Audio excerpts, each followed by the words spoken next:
This is the Entrepreneur Unleashed Show, episode 21 with Matthew Peters. The Entrepreneur Unleashed. The Entrepreneur Unleashed. The Entrepreneurs Unleashed. The podcast where purpose and passion become revenue streams. Be real. Take a stand. Change lives. Here's your host, Patty Keating. Welcome to the Entrepreneur Unleashed Show. I'm your host, Patty Keating. Entrepreneurs everywhere are creating a new breed of business success. They're making their own rules, taking a stand for their purpose, leading through integrity, and making money by changing lives. Join me each week for compelling messages that will inspire and empower you to unleash your true purpose. Would you like to turn your message into a signature system and monetize it with a program or product online? Join me for the Online Biz webinar, where we'll take you through the steps required to monetize your message. Head on over to the onlinebizwebinar.com and reserve your spot today. Today's guest is Matthew Peters. Matthew is the owner of Expert Video Empire and expertvideoempire.com. And he trains individuals and organizations on how to grow their businesses using simple videos that optimize their conversion. Hi, Matthew. Hey, Patty. Thanks for having me on. Absolutely. Thank you so much for being here and sharing what's going on in your world with all of the listeners. We appreciate it. Yeah, awesome. So I'll just let you tell us a little bit about your business and what you've got going on right now. Sure. Well, what I do is I help people attract more clients into their business through a holistic media empire strategy is what I call it. The name of my business is Expert Video Empire, and that's really where it comes from. So after the strategy we put together, we create a series of videos in one day that become your YouTube videos, podcasts, social media posts, authority news articles, blog posts, magazine articles. Then what we do is we wrap it all up into an edited book and publish it on Amazon. And it's all created specifically to attract clients to you and connect you up with all the high converting funnels that you have set up. So they can either buy from you or book a call with you right there. And, starting with video is really the key. So the name of my business, again, is Expert Video Empire. It really is for experts to create an empire using video. And video is a great medium because you have the visual, you have the audio, and then you can pull out anything you say into a transcription and edit that. And so that's really where we start. And that's where I found that upping the quality, upping the excellence in that, as well as having a focus on return on investment is really, that's what I love. And that's why I'm doing this. That's awesome. So what inspired you to start this particular business? This particular business, well, I've been in video production since 1991. I've been an entrepreneur all my life since I was about 5 or 6 years old, picking sweet corn and sold it out of back of a pickup truck on the highway, which I wouldn't recommend just letting your kids do that these days, but that was the early 80s and it was a little different time back then. But I took that concept and I would sell to captive markets on a school bus. I sold stickers, polished rocks, T-shirts. Then Sam's Club opened in 1985, and that's where I learned the difference of buying wholesale and selling retail, taking orders, supply and demand, all of those things. So I've been a little entrepreneur ever since, but I found out through talking with one of my mentors, actually about 4 months ago, she found that the reason I did that was in that time of my life, I was making connections with people. And since I was kind of a quiet, awkward kid, that's how I introduced myself to people, and that's how I created relationships. Mm-hmm. And so from the very beginning, my sales was all about the relationship.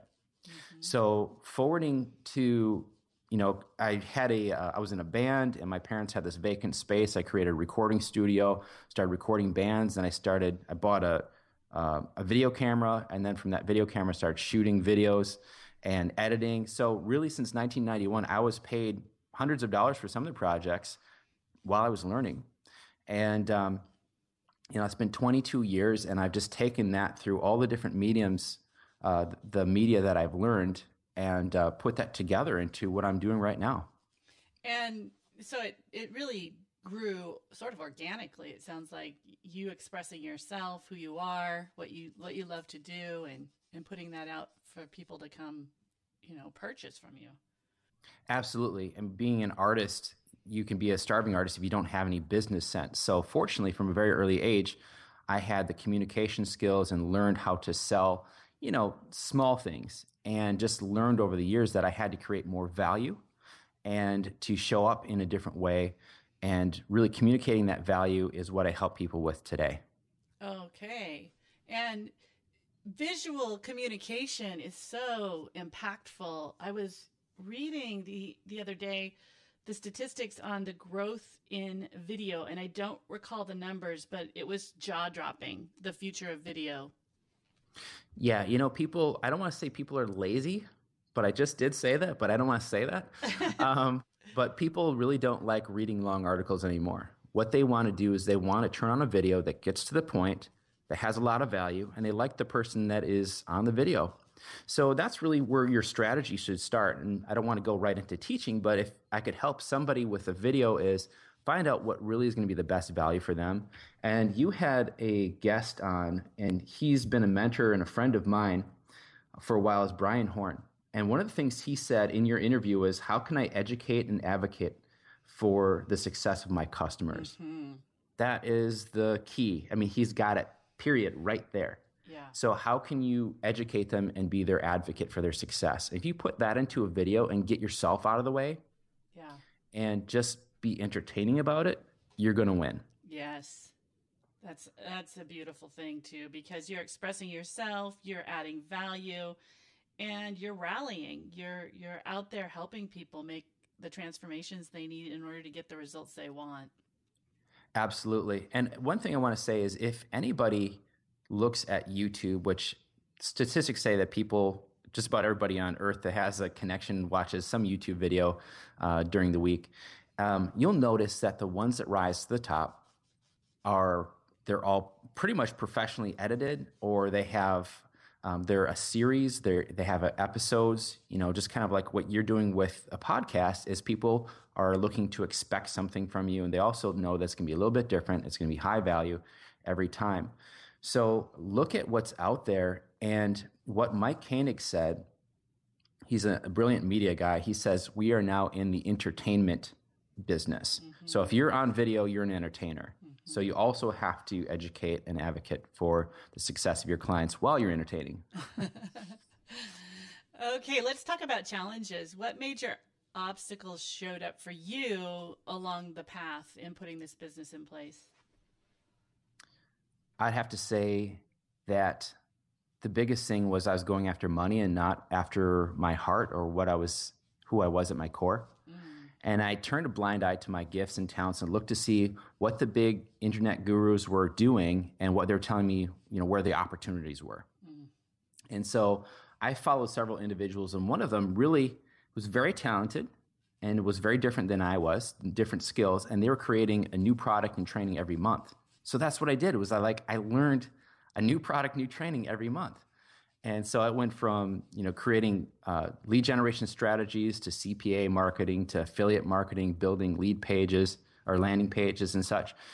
But there literally was no money. There was more money going out than coming in. And it literally had nothing to do with my passion. So I found it was really easy to get burned out. Mm-hmm. And I think a lot of people do this. Some people call it shiny object, but really it comes down to people not recognizing who they are at their core. Yes, absolutely. And not only not recognizing it, but choosing to be it visibly in front of other people. That takes some courage. And yes, Bo Eason once said that the same thing you're saying there is to be on stage and to speak is one of the most courageous things you can do. Same thing with video. If you look at some of the videos out there, some of my videos have 400 and some thousand, some have over 100,000 views on it. Just imagine that's you getting your message out to, say, 400,000, probably 360,000 different individuals. Mm-hmm. Would you prepare for that kind of speech? Yes. Yes. Would you have your funnel in place after that? Would you have a strategy behind it? And absolutely. You are being vulnerable. You have to be authentic these days. You can't fake anything. You can't try to be anybody else. You have to be 100% yourself. And I put a post on Facebook, I think it was just yesterday or the day before, is what would it be like if you became more of yourself and less of everybody else? So sometimes we have people call them idols, or someone who's your inspiration. I know for a long time Tony Robbins and Brendan Burchard and Tim Ferriss were all big inspirations for me. So I was like, how can I be like these guys? Mm-hmm. And I was like turning off everything that was Matthew, and I was trying to be somebody else.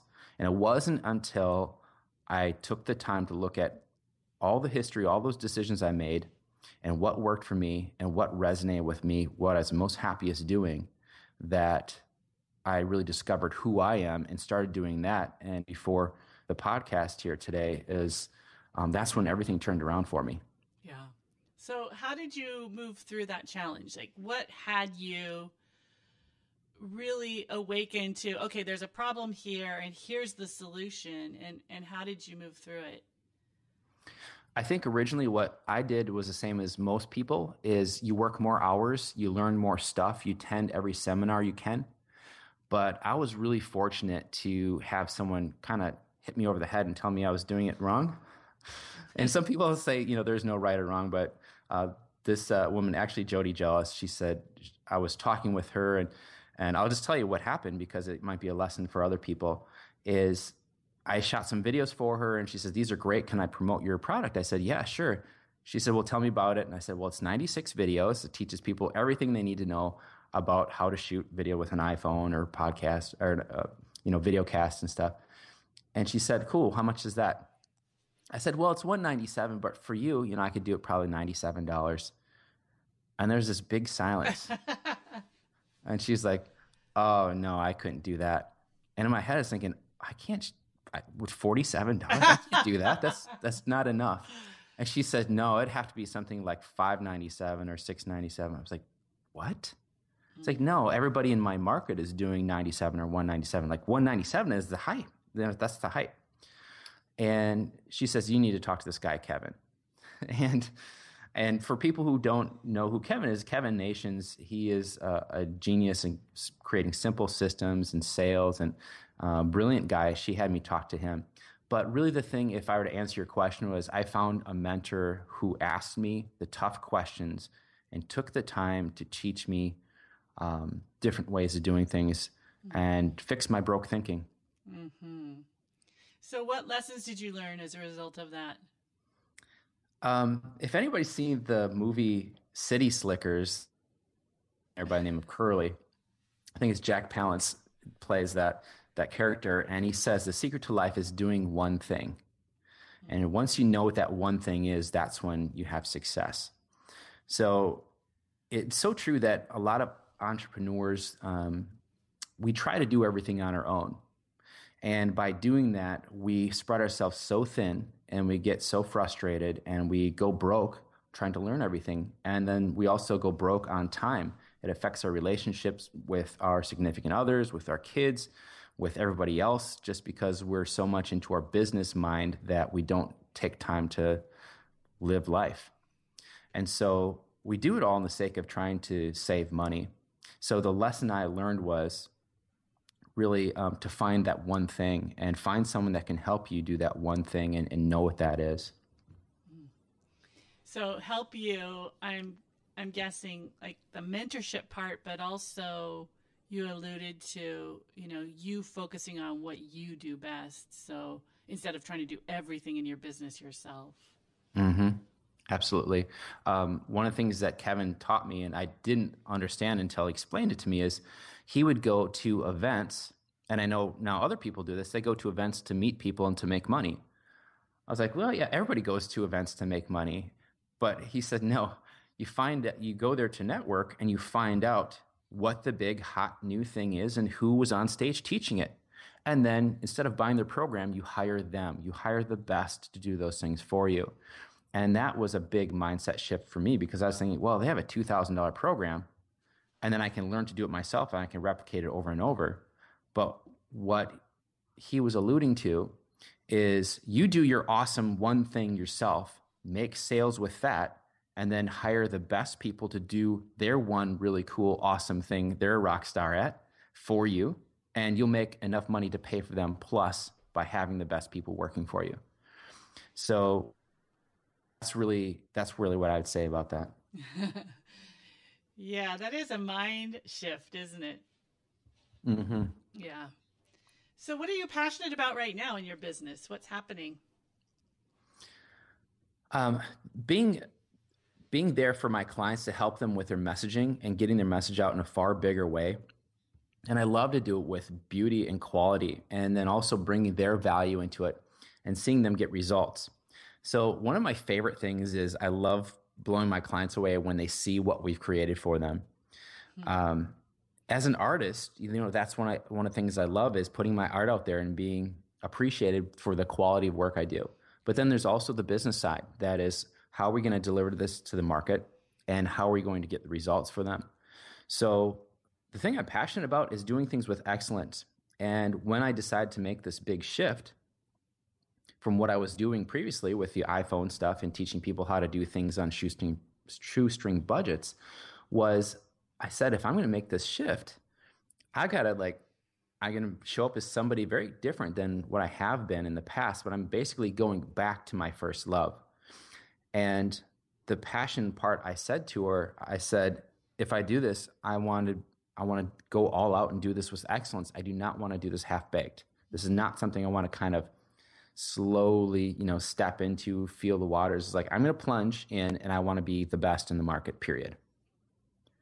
So setting up systems for that, hiring people for that, setting that as the mission and the values of our company, saying, I want to hire the best. I want to keep each person out of overwhelm that works for me and help them create their best. And so that's really what I set up, and that's what I'm passionate about. I'm not passionate about overwhelm. I'm not passionate about, doing $500,000 a month, but not having a life with my family. So, that balance and balance can be difficult when you're growing a business, but really maintaining that balance as you grow. I'm passionate about all of that. That's awesome. What's your vision for your business for the next 3 to 5 years? That's an interesting question. When I first started out and we hired our first business mentor, he went right into where do you want to be in 3 to 5 years? And that was so foreign to me. And probably a lot of people that are listening to this may feel the same awkwardness, is that you really don't know what technology is going to be like in 5 years or where your field is going in 5 years. But when you don't have a strategy, you don't have a vision, it's going to be really hard to attract people. So as much as I'll share is I don't want to say a lot about where we're going, because I think sometimes people say too much, and then you've seen it where cell phone manufacturers will say, here's what our next model is going to have. And then iPhone comes around and but what I'll say is I like showing people where we're going after we've already done it. We've created it, and boom, here it is. And this is the new template for what we're doing. We're going to be moving more and more cinematic to the type of quality that we do. Mm-hmm. And we're planning on starting production of our first feature film in the next 11 to 15 months. So my first love is creating motion pictures. And right now I'm doing that with business. And there's a couple benchmarks I personally want to hit between now and that 11 to 15 months from now that are going to bring these businesses all together. Mm-hmm. And it's really an exciting thing for me, because being an artist with a business mindset now gives me a very different perspective than coming out with a film. It's like, hey, we put this film together on a shoestring. Now let's find someone to distribute it. Yeah. Instead of coming from the back, right? What do the distributors want as far as profit? What does the market want? How does that fit in with, how do we put that all together to make this attractive and profitable?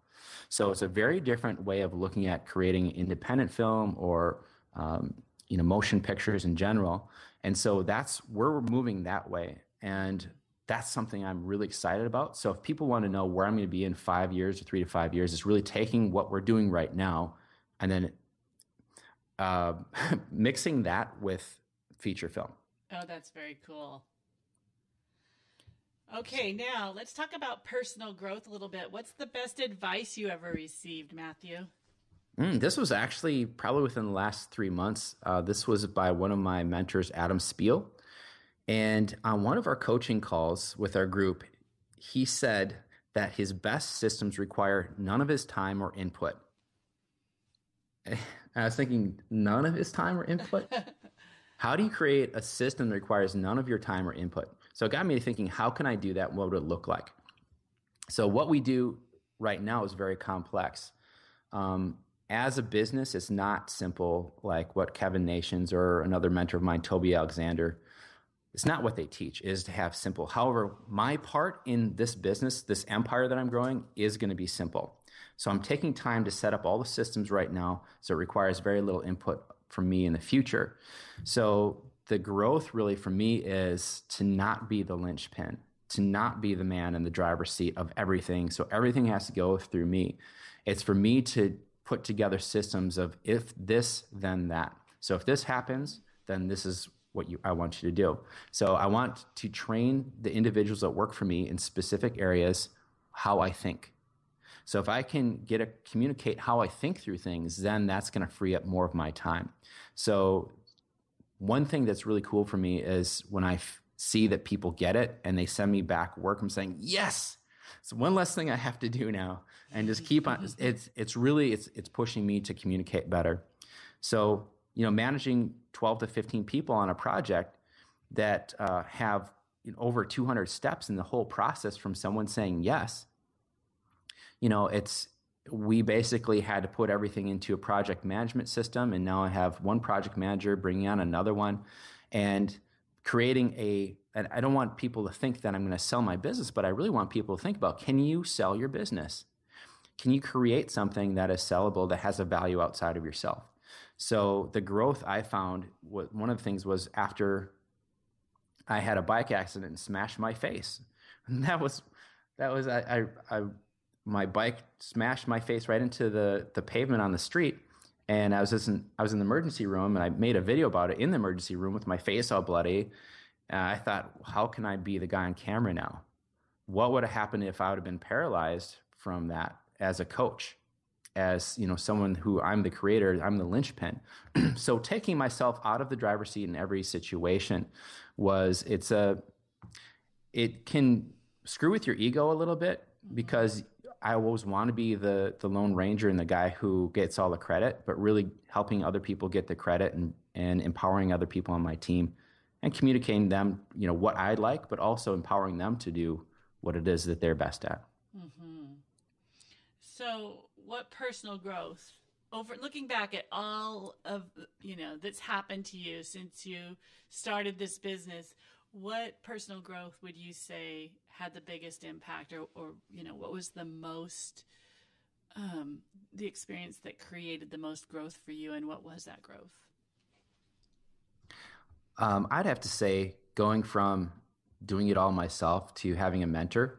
Mm-hmm. And, I've had 6 mentors in the last 19 months. I've invested, with the last commitments I've made, invested about $136,000 in the last 19 months in mentors. And they're for different things, different areas of my life. And I definitely do not think the same as I used to. Mm-hmm. I've borrowed their perspective and their years of experience. And when I ask them a question, I'm getting an answer on experience, not theory. And so that has been invaluable to me. Mm-hmm. Every investment I've made, I've doubled, tripled, quadrupled my money back. So going from, my first year having a mentor to multiple 6-figure income to now looking at doing that in 3 to 6 months, from just the growth of my thinking process and getting myself out of the way. So I'm not, like I said, the weak link in the chain, or the linchpin in everything happening. Mm-hmm. But I have to, I've never shared this publicly here, but when I first started online, I was totally broke. I came out of my wife had our son, and she went to work, and I was home for about 18 months with my son. And I became Mr. Mom. And when I decided to come out of that, I got into internet marketing and started dumping a lot of money into that, went into debt. And at one point, I realized that I don't know how to do internet marketing. So I started looking for a job. And at one point, I answered an ad for a local cable company, and not for video production, but to be a residential installer. And I filled out the paperwork, and I had the interview, went to the clinic, did the drug screening, came back, and they were going to hire me. And I said, I can't. What am I doing? It's like I tasted the grass on the other side of the fence, and I couldn't go back into that fence and for the security of having a weekly paycheck or a bi-weekly paycheck. I just couldn't do it. And that's that entrepreneurial spirit where if you don't have that, where you're always looking back for that thing that's going to give you security, that's really where you got to wonder if you truly have the entrepreneurial spirit or not. Mm-hmm. So now that you are completely committed to being an entrepreneur and doing very, very well at it, what gadgets or tools do you use to make your life easier? Yeah. Well, one of the things we do for project management is we decided to use Rike.com. It's a great way to manage projects and your team. What we've decided to do with that is build templates, and then we duplicate templates for each of our clients, and it's just worked wonders. Oh, that's great. We'll put that in the show notes, guys. And just a note, it'll be pattykeating.com/Matthew Peters. And you can always just search Matthew, and his segment will pull right up. So go ahead and tell us your other golden nuggets around resources and tools. Sure. Some of them are low tech, some are high. One of the things is I have ADD and dyslexia, so having a yellow pad, I have ideas and inventions and product ideas and stuff that come to me all the time. So I have a yellow pad, so I can just write them down and I can stop thinking about it, move back to what I was doing. I use an app for my iPhone called Brainwave. And basically, it's different frequencies to help you get into either meditative state or higher energy state. And I just listen to that while I'm working, and you can tell. I mean, I can feel I'm really like calm or I'm like amped up just by different brainwaves. Another thing I use, and I talked about this on another podcast recently, is I use it sparingly, but it's called Body Quick, which is it's a supplement that was originally created by Tim Ferriss, and he sold it about 3-4 years ago. But since I do have dyslexia and ADD, I'll take it just for the times that I really need to organize my thoughts and be extremely focused. It works excellent for me. I'm not recommending for everybody. They got to check it out on their own. But it also works against my creativity, so I only take it when it's necessary. Mm-hmm. It sounds like it really focuses you then. Totally. Yeah.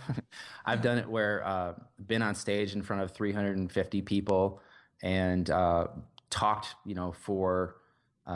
did multi-day seminars and stuff. That really helped me just focus, because that's the secret of my creativity is I think non-linearly. So I can be all over the place connecting dots, and I need to have people follow me sometimes. Yeah. So when I'm teaching, I need people to follow me. And then the last thing is my iPhone. It may sound really basic and simple, but within the next 6 months, I want to run my business from my iPhone. So I can be away without my laptop and just check on projects, check in with my team members when necessary. And I thought of this after seeing a guy who's just a brilliant businessman. He runs a multi-million-dollar business from his flip phone. I mean, he can text. He can text and he can answer calls. And really, I called his phone number, and one of the things, his name's Mark, and he said on his message was, "Hi, this is Mark. I'm traveling right now. If you leave a message, I will not answer it. I'm not going to check this for at least 90 days. So if you want to get a hold of me, just email me. If you don't know my email, you do not know me, so you shouldn't be emailing me." I was like, this is brilliant. He's got teams for all that stuff. So getting out of the way of being a linchpin and just, being able to run things from an iPhone. Yeah, that's great. So what about podcasts, books, blogs? What are you tuned into? What do you recommend? I have to say this, and this may sound silly, but Entrepreneurial Unleashed. I listened to 3 of your podcasts. I listened to Brian Horn, Toby Alexander, and Kevin Nations, 3 gentlemen that I've invested in, Yes. and they are mentors of mine. And I'll have to tell you that a lot of people look to find more information, answers in books and podcasts and blogs, and there are a lot of great resources out there. But I want people to think of something maybe a little bit different, because I have a stack of books right here I was about to go through. But there's so much information in your head right now that you can't even act on because it's just too much. And we keep on taking more and more in. So I like to recommend people listening to themselves. Mm-hmm. I found by listing some questions out that you have and improving the quality of your questions and getting into the quiet. And my mom is an expert at teaching contemplative thought and contemplative studies. So getting in that contemplative state and just being still and listening to what you or God or your higher self, whatever you call it, what wisdom you have within you. And I think all the confusion you have of what you're supposed to do next and what different marketers are saying different things, there's a knowing inside you that once you have the quiet to just listen, that the answers will come to you. And the way I've implemented this in my life is I found that I have more clarity and purpose and vision by bookending my day with quiet. So in the morning, I'll wake up before everybody else and do 30 to 40 minutes of meditation and journaling. And then I end my day with 20-minute walk at night. That's nice. That's a great, I think that might be my favorite answer to the resource question so far. Awesome. You are your best resource. Okay, so looking back, if you were to do it all over again, what would you tell your younger self? Let's say if I was just getting out of school, high school or college, I would say seek a mentor. And I did kind of because I was becoming the bad kid in high school. And I was getting in with the wrong crowd, and my parents got me connected with a guy who was in video. But he was at the top of his field. He still is. And his name is Tucker Boyd. And my parents got me involved with him as a mentor for me. I didn't even know what mentoring was back then. But I started getting paid hanging out on these projects that were, they're shooting on film. They were shooting for big companies and everything. I got to tag along and I saw the process. And so what I would say to kids or people who feel like they have to they have to start over is find someone who is exactly where you want to be. Give them everything you have, be a sponge, ask to do more, make yourself indispensable to them, then ask either for a job or to work with them or an introduction to somebody. I would say that to my younger self, and just totally get everything you possibly can out of that by giving everything you have. Yeah, that's great. Yeah, Steve Jobs probably couldn't build the Apple website. Al Pacino probably couldn't design and tailor his own costumes, and Michael Jordan probably wouldn't be able to or be even that great at laying down a new basketball court. But yet that's a lot of what we're trying to do is when we're becoming an entrepreneur, we try to do everything. Mm-hmm. And looking back, I would just say to that kid, that younger Matthew, I would say, just be yourself, know what you're passionate about, and just go deeper and deeper and deeper at that. And I think Brian Horn also said this is that micro specialization, and it's just be the person that everybody knows does that one thing with excellence. That's great.